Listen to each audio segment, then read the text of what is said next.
또야 사이언스입니다. 중학교 3학년 과학 5단원 7번째 시간으로 오늘은 앞으로 자주 등장할 유전과 관련된 용어들을 정리하겠습니다. 유튜브 하단에 더보기를 클릭하시면 필기 PDF 자료를 다운받을 수 있는 링크가 있습니다. 자료를 다운받아서 함께 필기하며 학습하시기 바랍니다. 자, 그럼 유전에 대한 과학적인 개념 먼저 이해하고 넘어가시겠습니다. 모든 생명체들은 부모를 자식이 닮기 마련이죠. 자, 왜 닮느냐? 부모가 자식을 만들 때 사람으로 치면 정자와 난자가 결합해서 수정란이 됩니다. 그리고 이 수정란으로부터 세포 분열을 거듭하면서 하나의 개체가 형성이 되죠. 자, 이때 정자와 난자 속에 아빠와 엄마의 겉으로 드러나는 특징들을 결정하는 정보가 들어있습니다. 바로 DNA입니다.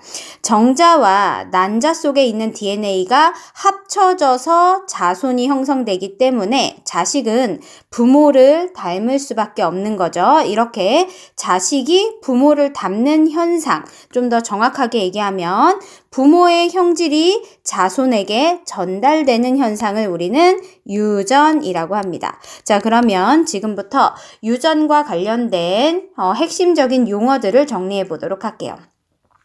먼저 첫 번째, 색깔, 모양, 크기, 성질 등 생물이 갖고 있는 여러 가지 특징들을 형질이라고 합니다.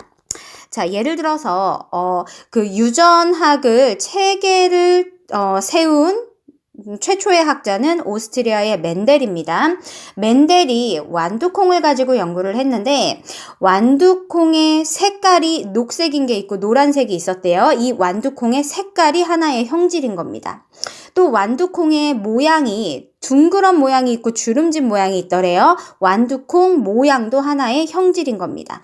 인간으로 따지자면 눈꺼풀의 모양이 쌍꺼풀이냐 외꺼풀이냐, 이 눈꺼풀 모양이 하나의 형질이 될 수 있고요. 그리고 피부 색깔이 하나의 형질, 키가 하나의 형질, 머리카락이 곱슬거리는 정도가 하나의 형질이 될 수 있습니다. 이렇게 생물이 갖고 있는 각각의 특징을 형질이라고 합니다. 자, 그런데 이 형질들이 어떻게 결정되는 거냐면, 자, 우리 세포 속에 핵 속의 DNA가 단백질과 합쳐져서 염색사를 형성하고 염색사가 응축이 되면 염색체가 되죠. 자, 그런데 염색체는 크기와 모양이 비슷한 게 몇 개씩 있다? 2개씩 있다. 하나는 아빠로부터 받은 염색체, 다른 하나는 엄마로부터 받은 염색체. 자, 이런 염색체를, 크기와 모양이 비슷한 것들을 우리는 뭐라고 부르냐? 상동 염색체라고 하죠. 상동 염색체끼리 짝을 지어서 번호를 붙여보면 1번, 2번, 그리고 우리 인간의 경우 총 성염색체인 23번까지 총 46개의 염색체가 존재합니다. 이거는 지난 영상들에서 이미 학습하신 내용이에요. 자, 그런데 상동 염색체상의 요 위치에 예를 들어서 눈꺼풀에 관련된 유전자가 있다면 엄마로부터 받은 상동 염색체의 동일한 위치에도 눈꺼풀에 관련된 유전자가 있습니다. 단 그 정보는 같을 수도 있고 다를 수도 있는 거죠. 아빠로부터 쌍꺼풀 유전자를 받고 엄마로부터도 쌍꺼풀 유전자를 받을 수 있습니다. 이런 경우 자식은 쌍꺼풀을 갖게 돼요. 그런데 아빠로부터 쌍꺼풀을 받고 엄마로부터 외꺼풀을 받거나 아빠로부터 외꺼풀 유전자를 받고 엄마로부터 쌍꺼풀을 받았을 경우, 이럴 경우 자식은 어떻게 되냐? 이럴 경우 자식은 쌍꺼풀을 갖게 됩니다.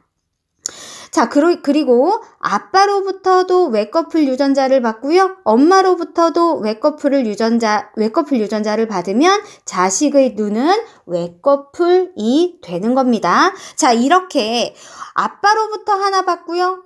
엄마로부터 하나 받았는데 겉으로 드러나는 건, 자, 엄마 아빠한테서 동일한 걸 받게 되는 경우 겉으로 그 형질이 드러납니다. 엄마 아빠한테서 동일한 걸 받게 되는 경우 겉으로 그 형질이 드러나죠. 자, 그런데 엄마 아빠로부터 이렇게 서로 다른 유전자를 받게 되는 경우에는 둘 중에 하나는 겉으로 표현이 되고 하나는 표현이 되지 않습니다. 자, 이때 겉으로 표현되는 요 형질을 우리는 뭐라고 부르냐?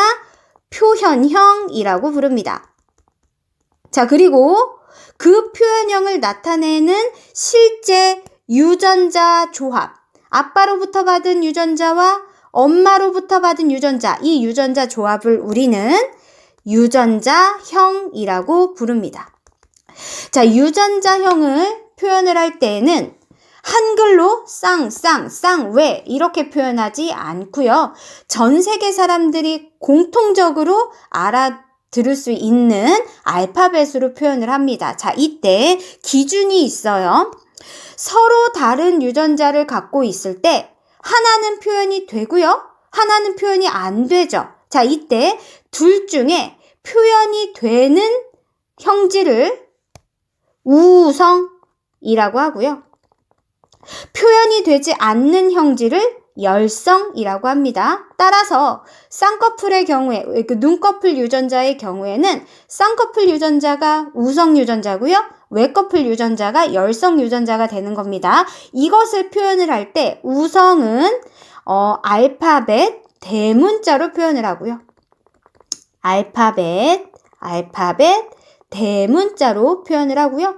열성은 소문자로 표현을 합니다. 자, 그래서 쌍꺼풀, 외꺼풀 유전자를 발견한 과학자가 애초에 이 쌍꺼풀과 외꺼풀 유전자를 A로 표현을 했다면 쌍꺼풀은 우성이니까 라지 A로, 외꺼풀은 열성이니까 스몰 a로 상동염색체상에 이렇게 표기를 해줍니다. 자, 이때 상동염색체상에 같은 위치에 존재하는 눈꺼풀에 대한, 즉 한 형질에 관여하는 두 유전자를 우리는 뭐라고 부르냐? 대립 유전자라고 부릅니다. 자, 이때 대립 유전자 조합이 같을 경우, 즉 쌍꺼풀일 경우에는 라지 A라고 유전자형을 표현해 주시는 거고요. 쌍꺼풀, 외꺼풀 또는 외꺼풀, 쌍꺼풀일 경우에는 무조건 대문자 먼저입니다.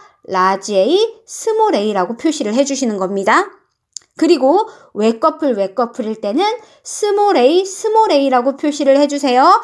이것이 라지 A, 스몰 a가 바로 유전자형을 표현하는 방법입니다. 자, 그리고 그 유전자형이 같은 조합일 때, 즉 라지 A 또는 스몰 A일 때를 우리는 순종, 영어로는 호모라고 해주고요.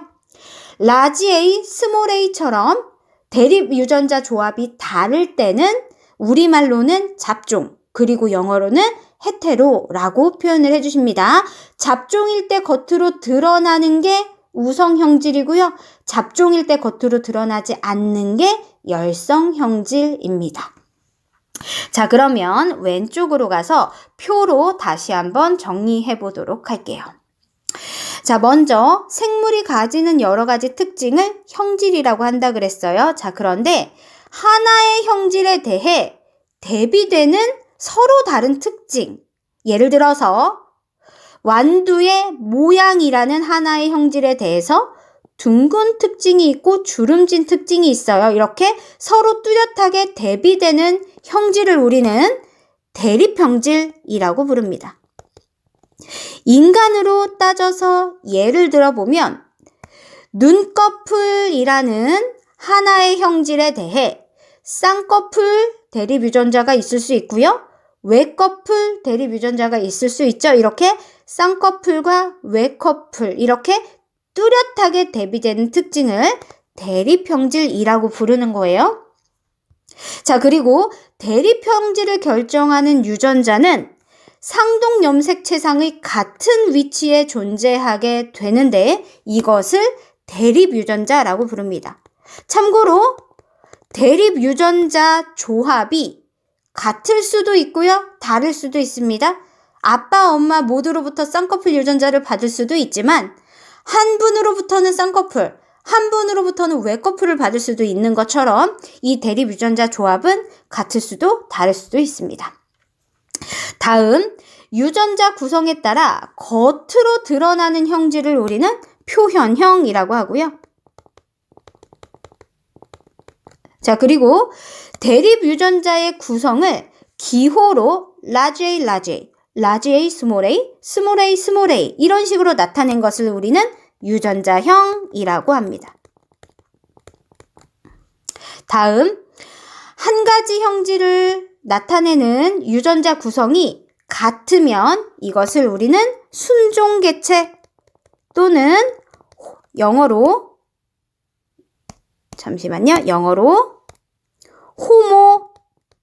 호모라고 부르고요.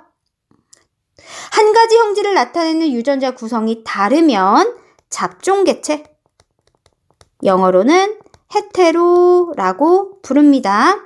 자, 마지막으로 잡종 상태일 때, 유전자형이 잡종형일 때 겉으로 드러나는 게 있고 드러나지 않는 게 있죠? 겉으로 드러나는 형질이 우성이고요. 겉으로 드러나지 않는 형질이 열성입니다. 참고로 용어가 우성이고 열성이지만 열성이 열등함을 뜻하는 건 아닙니다. 누구나 갖고 있을 수 있는 대립 유전자 중에서 겉으로 드러나지 않으면 그냥 열성일 뿐입니다. 우성과 열성은 우등하다, 열등하다의 개념이 아니고요. 순종과 잡종 역시 무엇이 우수하고 무엇이 열등한 개념이 아니라는 점을 명심하시기 바랍니다.